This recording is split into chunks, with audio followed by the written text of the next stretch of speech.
Hi, I'm Aaliyah. And I'm Hav. Welcome to Mom Files, Moments of Motherhood podcast, the place where the messy, hard, and honest parts of momming get to exist without shame. If you're a mom, you'll find realistic routines, gentle validation, and maybe a few new things to try. Think of us as your village, a judgment-free corner of motherhood. We're so glad you're here.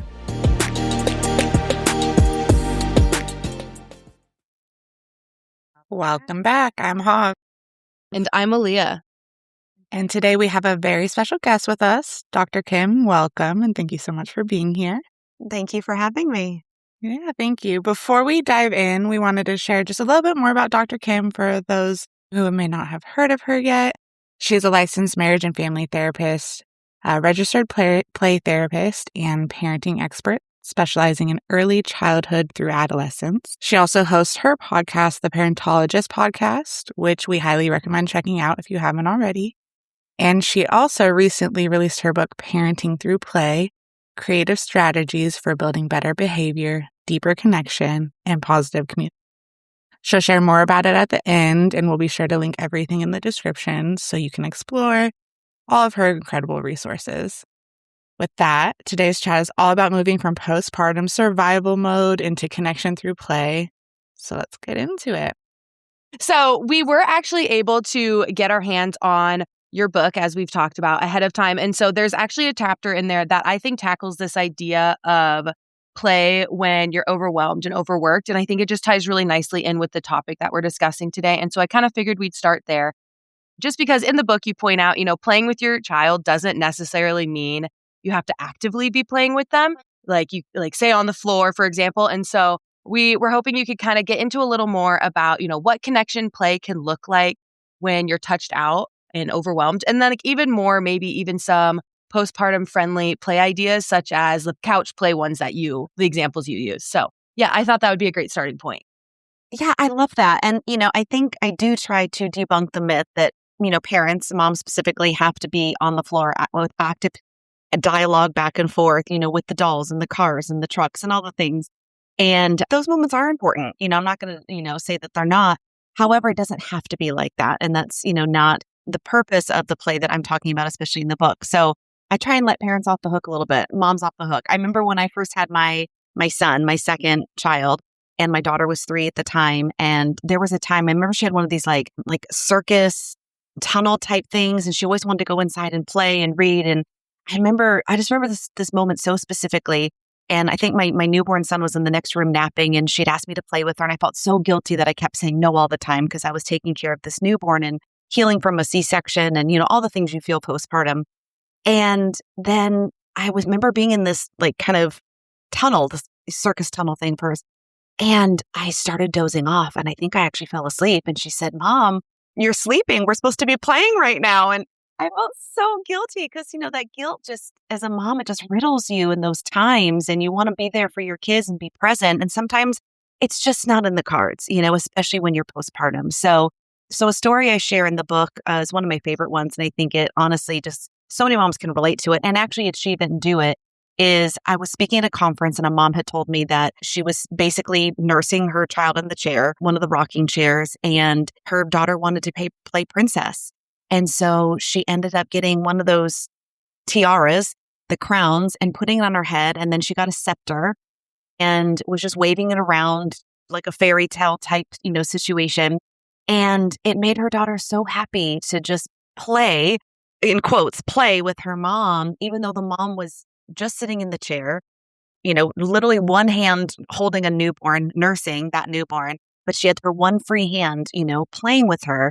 And so that's, the couch play that you were talking about, and just ways, and that can work with, all sorts of things. I mean, you can hold a dinosaur in one hand, you can hold a train, or be a superhero and wear a little superhero mask and shoot webs from your free fingers, like Spider-Man or something. So there's definitely things you can do. And I actually have a whole chapter in my book. Specifically, it's titled something like "For the Overwhelmed, Exhausted, Overstimulated Parent," with just very quick, practical, simple how-to ways that parents can just, if they need that, just flip right to that chapter and find all sorts of ways, whether it's playing doctor and having your child be the doctor and you're the patient, where you literally get to just lay there while they take your temperature, They, take the stethoscope and, listen to your heartbeat. They can take your blood pressure. And then, or my daughter, she loves playing spa. So sometimes I'll just lay there and it's so nice, you guys. I'll just lay there and she'll dim the lights and she'll put on some soft music. And I just get to have my eyes shut. She tells me, close your eyes, close your eyes. And one time I did almost doze off with that again too. But one time I cut cucumbers and she put them on my eyes. She'll take a face cloth and put a damp cloth on my forehead and just either read to me or file my nails or brush my hair. So you're actively playing with them, but you get to rest at the same time. So it's a win-win. And they're really doing all the work and you just either get to watch or, just lay down and engage with them in that type of way, which is such a relieving solution for moms, specifically when they are just tired and overwhelmed and just don't have anything left to give. I was going to say, I'm going to steal the spa one. I do the doctor one. I'm like, come check on the baby, I'm doing the spa one. It's funny because as you were saying that, I was actually thinking back to my childhood. And I used to play like princesses with one of my grandpas. And he passed away probably in like 2001. And I still remember playing like with the fairy wand and turning him into a frog and back into a prince. And so I think it's also a reminder that there's still memories being made and like it's still impactful because like I said, I'm now 30 and I still think about those times. So yeah, I like, as you were saying that, I was like, oh wait, I feel like I did this. Yeah, that's the thing is I think a lot of times parents think the memories are in the big moments, the times you go to the theme parks. And those are obviously big memories too. But sometimes it's those little moments that just stick with us for a lifetime, even into an adulthood, where we now as moms want to have those experiences with our kids. And sometimes it's just in those very simple play moments that, it's not the big stuff, because when I think back about my birthday parties when I was younger, because that's what we put so much effort in, I feel like these days, especially when we're comparing and contrasting what other moms are doing on Pinterest and, being that mom that has all these big parties and things like that.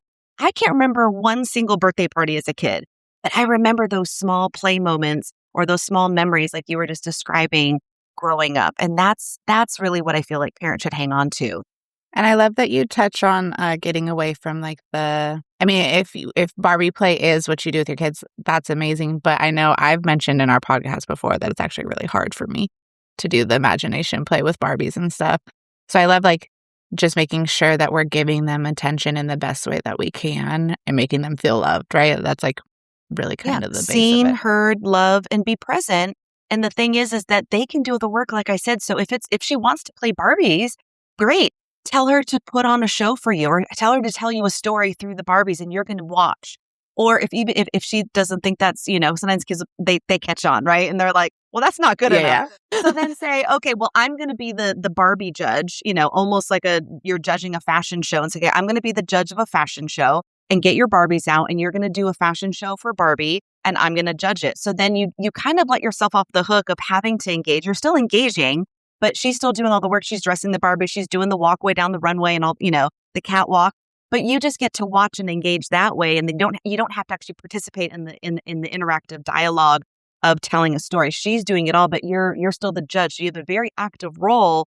But so it's just nice thinking outside the box like that in those moments. So, and it's hard to do. I know it. I obviously do this for a living, so it comes very naturally to me. But in the book, I literally go step by step on how to teach parents how to think more creatively and outside the box, so they can come up with these things, more naturally than maybe it comes to them. Well, I think it's great too, because there's some things that I've done where I felt guilty for doing it. And now that we're talking, I'm like, oh, like she did enjoy it. And just because I wasn't doing what she initially wanted doesn't mean that I didn't end up giving her attention. Like we've done some of not the exact spa thing, but like, oh, you can come do my hair. Let mommy lay here while you do my hair, or let's do the doctor.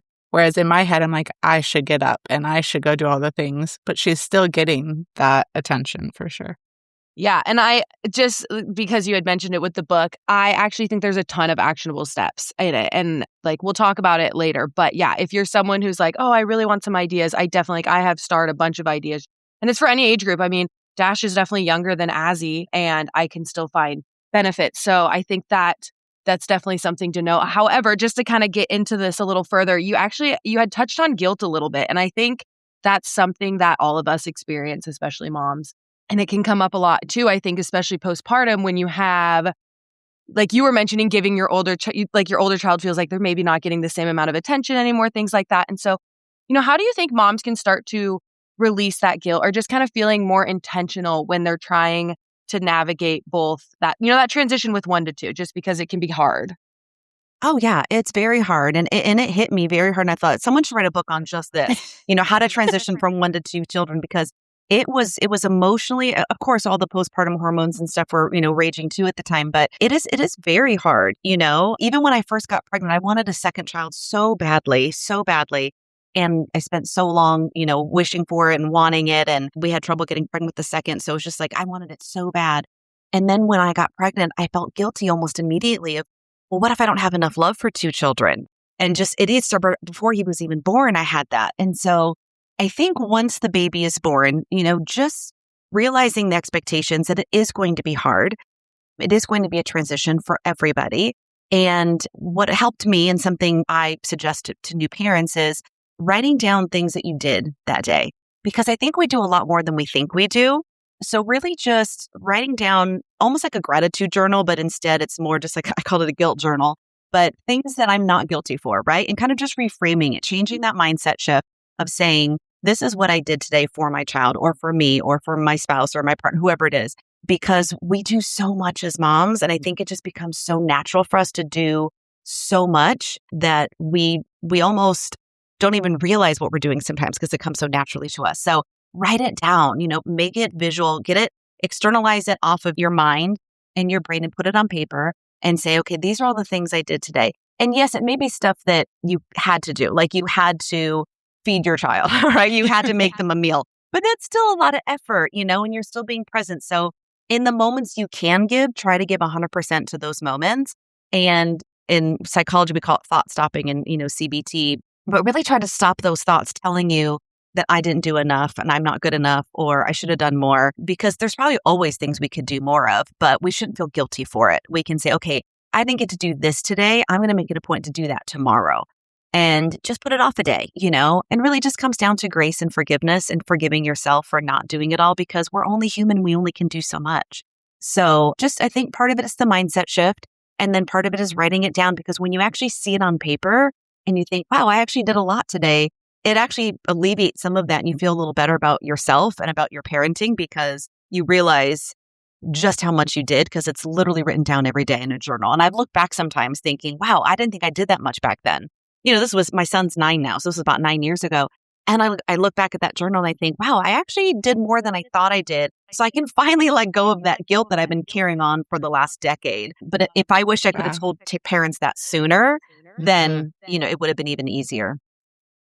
Yeah, I am really glad you brought that up, because I feel like we discussed this in a previous episode before of we're so much harder on ourselves than anyone else is, and I think that's just a great point, because we don't have to do it all, but you're actually probably doing a lot more than you realize. Yeah, for sure. Yeah. I mean, it's kind of like we all say, right, being a mom is like having, if not one full-time job, 2 or 3, right?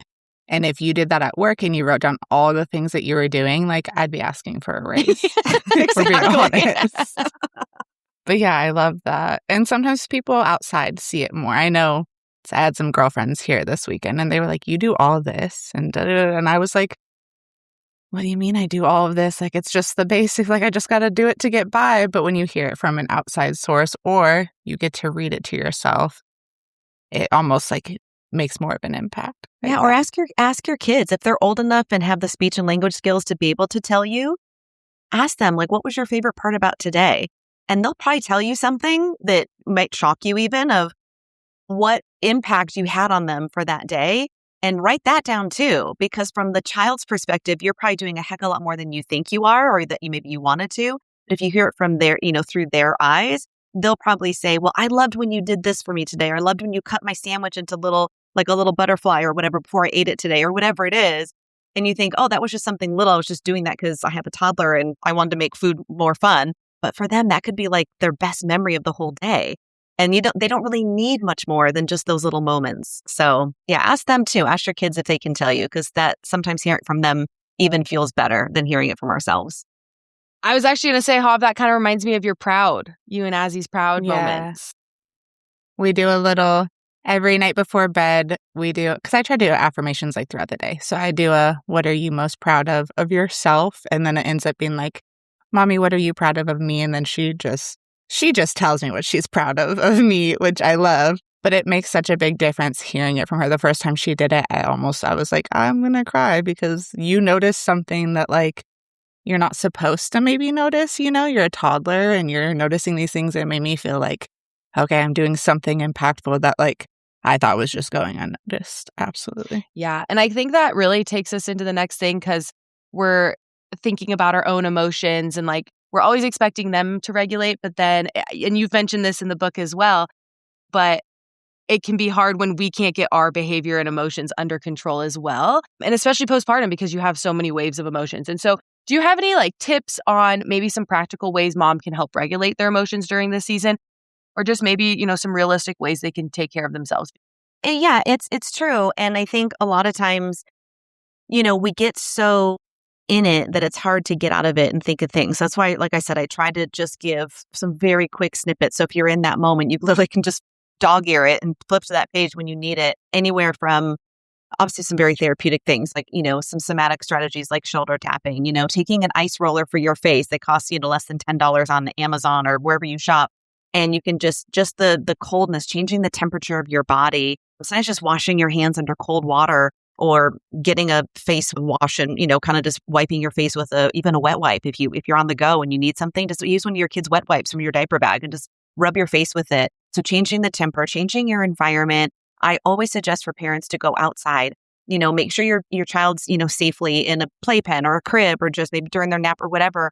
In that moment where you feel like you literally can't take it anymore, just taking a few minutes outside and just changing your environment. I always call what I like to call, I mentioned it briefly in the book, but it's called a witching hour walk. We all know that time between like 4 and 6, even like, or 4 until they go to bed, where the day feels so long. It already feels like it's been an eternity. And then you have all these hours left before they go to bed for the night. But taking that witching hour walk and just getting everyone out of the house. If you have older ones too, a toddler and whatnot, you can do a nature scavenger hunt where they can, get a little paper bag or a reusable bag and have them collect treasures on the walk, some rocks, some leaves, sticks, whatever it is, and have them collect treasures while you walk. And everyone kind of gets a reset for the night. So, movement, fresh air, a little sunshine, vitamin D, all those things help. Taking some deep breaths. Something I like to do is I call them wellness winks. And I mentioned this in the book too, is because sometimes you don't have a lot of time to do things. There's not time to take the bubble baths and, do all the relaxation things. Like it's not. So it's really just these micro practices that you kind of just weave in through your day. And sometimes I actually mentioned this at a conference I was at last week. Someone said, what's your number one thing you do for self-care throughout the day? And I said, well, and this shocked them because, they wanted some big, huge, I think, therapeutic answer that, I had. And I said, well, I have a secret stash of chocolate in my pantry and everyone, my husband doesn't know about it. My kids don't know about it. And just I take one little, piece off of this little dark chocolate bar. I take one little piece off and I just sit in the pantry with the door shut so no one can hear me. No one can, tap me on the shoulder. And I just have this one piece of chocolate and it just feels like it's my little time. It takes 1 minute, but it makes me feel like I'm getting a special treat throughout the day. So every once in a while I do that, but wellness winks, going back to that, is just setting a timer on Alexa, on your phone, wherever you have a timer, sometime mid-morning around like 10:30, 11 o'clock time frame. And then again, around that witching hour time, 4 or 5 o'clock at night. And just have a timer that goes off on your phone. And you can make it fun with emojis and make it like, friendly, like you're a great mom and, with a heart next to it or something. Name it whatever you want to make yourself feel better. It's nice just getting that makes you feel good. But check in with yourself. It takes about 2 minutes at the most. When's the last time I've gone to the bathroom? When's the last time I've drank water? When's the last time I've eaten any food? Like real substance of food. How am I feeling? Do I need to ask for help? Do I need to put the kids down for a bit so I can take a minute? But just check in and figure out what you need and then take care of your basic needs. And when you do that, then you're going to be more regulated. Your nervous system is going to be in a better place for you to, like I said, rejuvenate a little bit and then be able to take care of your kids. Because if we're not regulated, our kids are certainly not going to be regulated. It's just going to escalate and no one wants to go there. So just those quick check-ins preventatively and proactively will help you where you're not doing it reactively in the moment where you're starting to lose your temper and whatnot. Being proactive sounds so nice. You're like, oh, that sounds like a day at the spa. No. Well, I did. I was so proud of myself. We had a reactive moment the other night where I actually was able to calm both of us down. I'm like, imagine if I was just like calm before it happened. Right. Yeah. But I love those ideas because I think you're so right. It's like so much self-care and stuff is always like these big moments. And realistically, especially people that have multiple kids, it's like you might only have 5-10 minutes to yourself a day. And I love the check-ins just because I think that's part of the reason sometimes we don't do the self-care is we just forget to check in on ourselves, you know? And so like actively doing it makes you actually sit and be like, okay, wait, I do need to do these things like eat and maybe wash my face or whatever it might be. So yeah, I really love those because I think that's something like I like to complain about it, but I'm like, I'm not also checking in on myself. So Right. it's easy Right. to let it slip. When I think as you just kind of going off topic, but on topic, as the kids get older, I've noticed with my toddler, she now will notice when I need something. The other day, she made her TT make me a coconut water juice because she was like, my mommy needs to hydrate. And I was like, it's 4 o'clock and I really do need to hydrate. Thank you. But we're teaching our little ones too through just like doing things right. So somewhere along the line, she heard me say like, I need to take care of my body, and she listened. And those check-ins might, help them check in with themselves too. I think that's an excellent point. We forget how much they're absorbing by just watching and listening. I've noticed that recently just because my son, he's almost 2, but we have a little vacuum and he started picking it up and like vacuuming. And I was like, where did you learn that? And I'm like, oh, just from watching. Yeah. And it's good role modeling. It's good role modeling for them because when we put our needs first and show them how important that self-care is, and that's such a cliche word, but our wellness is, then they'll learn how to take care of themselves as they grow and also have that conscientiousness of taking care of you as their mom, right? Like that and offering that help to you. But then also, like I said, as they grow, it role models, how you should make it important and just make it a priority versus kind of like a last chance resort type thing. And honestly, I've been there. I've had those days where there's no bra, there's no makeup, my hair's greasy, and I haven't taken a shower, maybe not even brushed my teeth. I've had those days. Then we are going to have those days. I mean, it's not going to be like this every single day. Aim for that most days, and you can still do the check-ins even on those days because you still need to eat, drink, and go to the bathroom, right? But Absolutely. if you can't get to the brushing the teeth or put the bra on, like that's okay. Just there are going to be days like that, and that's fine. Like I said, just sleep is very important. And I know we don't get a lot of sleep as moms, whether it's postpartum or beyond. I think my 9-year-old woke me up 3 times last night. So it doesn't stop as they get older. It gets better. But so the things that you can't have in the moment, it's a season, it'll pass and it'll come in waves. And so, like I said, in those moments, give yourself grace and say, okay, maybe I'll put a bra on tomorrow. Maybe not, but that's okay. You can't do everything, but I can do a check-in and make sure I eat, drink, and go to the bathroom.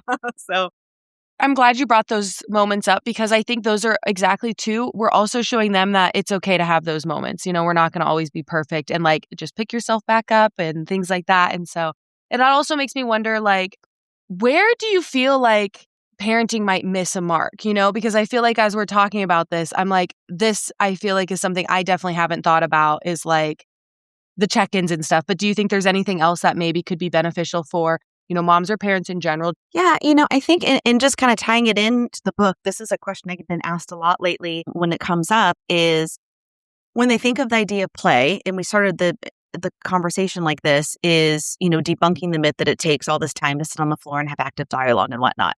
So keeping that in mind, I think a lot of times parents will say, I'm not the playing type, and they dismiss it or they don't value it or they say, I'm just too tired. I don't have enough time. I don't have enough energy.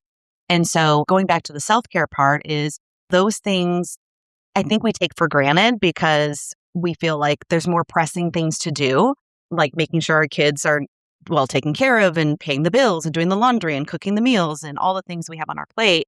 And so we think play is a luxury. Well, play happens after, or older kids, you need to do your chores and your homework first, and then you can play. And it's like backwards. And it's like self-care. We don't always have time for it, but we have to make the time for it. And it's like, even just going to the gym. I never really want to go to the gym. I know it's good for me and I know all the benefits, but I don't want to do it. And it's the same thing with play. Is a lot of times, I say, oh, we're too tired. I'm too exhausted. I don't have time to go to the gym, or I don't have the energy to go to the gym. But then I go and I get all those happy hormones, the serotonin, the dopamine, the endorphins, and I get more energy. And it's the same thing with play. Like the happy hormones, research has proven that you get those happy hormones when you play, adults and kids alike. And so when we play with our kids, we'll actually get more energy and somehow we find the time, right? And parenting is going to be hard either way. So you either can lean into, okay, well, I'm just going to wrung myself ragged and I'm going to lean into the power struggles and the defiance and the anger and the aggression and the punishments, let's say. Or you can parent in the more playful way, and it's still going to take time and energy and maybe some creative thinking up front, but it's going to be more peaceful and it's going to be more fun and you're going to grow a better relationship with your child. So parenting is going to be hard either way, but which path are you going to choose? So that's just the kind of way I look at it when it comes to all of it, like all of it combined with the hormones and the prioritizing play and things like that, because that's really what I think.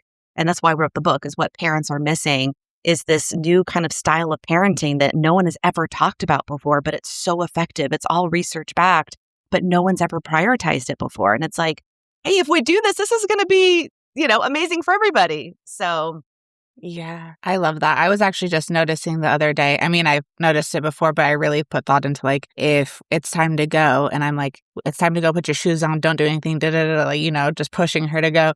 It still takes just as long. Exactly. As if we put a little play into it, whatever it might be that day that she wants to play, and getting her to like want to do it because we're playing and then I can also get something else done versus being like, okay, now I have to sit here and I have to watch you and I have to like feel like I need to yell at you because you're not listening and all these things.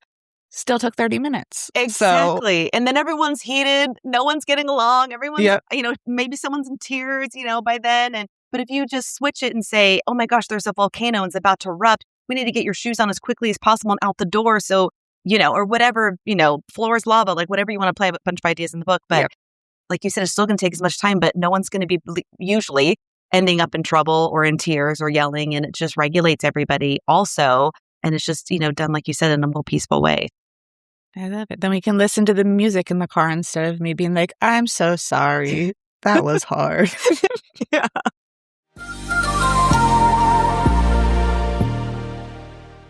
Do you have a podcast and about 4 minutes of free time? Are you editing during nap time, answering emails at midnight, or wondering how your podcast became a second full-time job? But you don't need to do it all. You need back-end support. That's why we offer podcast editing and post-production for busy moms who have something to say, but no time for audio, show notes, or scheduling. You record, we handle the rest. Close your eyes and imagine fewer late nights and way less tech stress. If that sounds good, check the link in the description and book a free discovery call. Just a quick chat to see if we're a good fit. Because podcasting should feel fun, not like another thing on your already really full plate.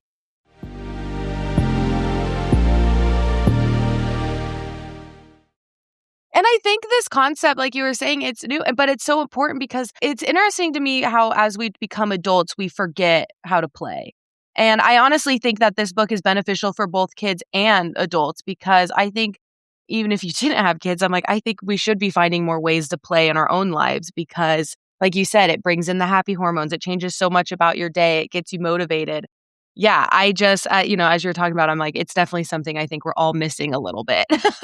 Yes. Well, it's so funny because I'm in the thick of it, right? Last night I had a sleep study I had to bring home with me. So I came home and I'm all corded up and there's breath masks. And I gave Azzy a warning, like, hey, I'm going to come home and there's going to be some stuff on me. And she was so nervous. She was like, you're going to be hurt. And instead of coming in and being like, I'm okay, like never, I literally was like, mommy's a robot.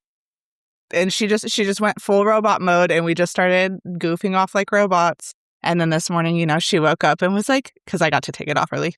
Thank goodness. It was not comfortable. She was like, Mommy's not a robot anymore. I was like, I charged up. I'm not a robot anymore. And it was so much easier than her like being so scared for me. So I think the small shift, like even just thinking about it a little bit, like that wasn't something that I prepared ahead of time. But I was like, okay, she's nervous. I look kind of like a robot. Let's see how this goes. I love that. That's the exact mind shift I talk about and that I wish and hope to help support parents get to that point. Where it just takes, like I said, something little, like at mealtime, they don't like their meal. So instead of a fork, give them a pair of tongs to eat with. It's just those little shifts that you can make along the way to just make it more fun. And ultimately, it's going to make it easier and you're going to have less power struggles, less tantrums. And it's actually going to actually make time like getting out of the door, like we were just talking about with that scenario. It's actually going to make it quicker and easier for you and for them. It's actually going to save you time in the long run when you start doing this more actively, more and more.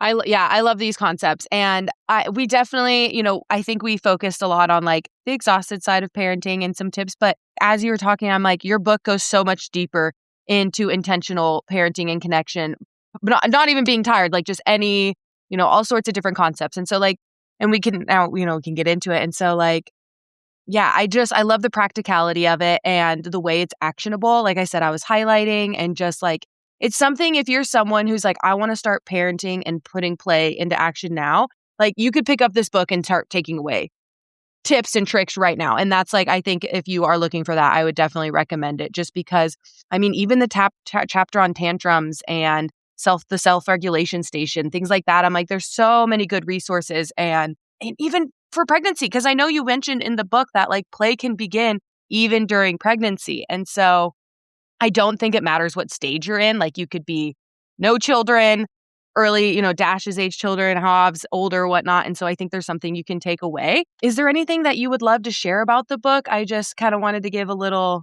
how I felt because I think it's really knowledgeable and it's a great resource for people. But yeah, I wasn't sure if there's anything you also wanted to add.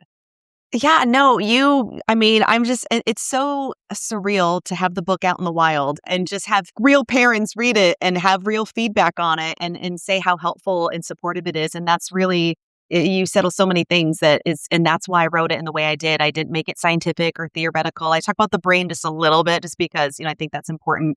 And if you get the book, you'll see that part and you'll know why. But I wrote it as easy as quick as possible to be a resource for parents anywhere from, like you said, pregnancy all the way through elementary school, so 12-year-olds ultimately, and to just pick it up and have it as a resource all through your parenting journey on whatever you're dealing with in that moment. I set up into 4 different chapters and, going back to the connection piece, I think when we set up an environment in our home that deals with helping our kids feel safe, having them feel seen and heard and loved, validating them, leaning into their emotions versus stopping them, but letting them know there's still limits and boundaries to behavior. It is very behaviorally based. And then leaning into play more, some magical things happen. And I'm shocked that it isn't more prevalent than it is, but I'm glad I can get it out in the world. And I just hope it helps as many parents as possible because I think it's going to change their lives for the better. Yeah.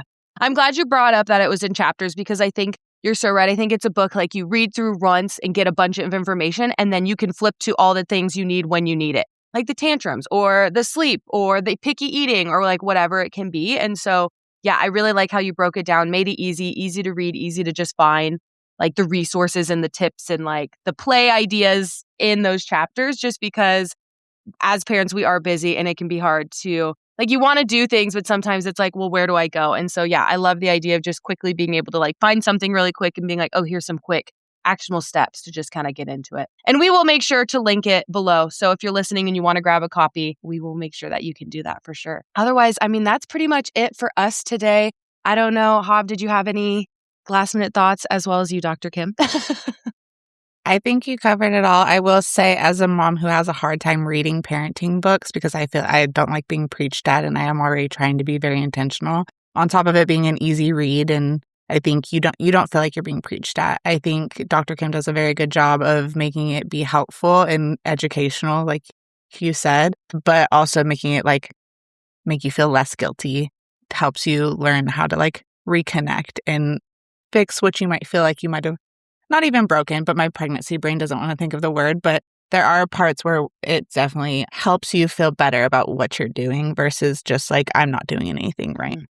Yeah. Thank you. I appreciate both of your feedback. And honestly, some parents don't even have time to sit down and read. So it's on audio too. So if you like audiobooks and you're just listening in the car or just while you're doing all the motherhood things at home, you can also listen to it as well, which is a nice option, for parents too. Yeah. And like we mentioned it before, her podcast as well. I know it's not the exact same topic, but there's a ton of good parenting advice in there. So that's also listening. All right. Well, that's it for today's episode. Thank you so much for hanging out with us. We seriously had a great time and we're so glad we were able to connect and like do this. All right. Well, bye. Bye. Thank you for having me. Yeah, thank you. Bye.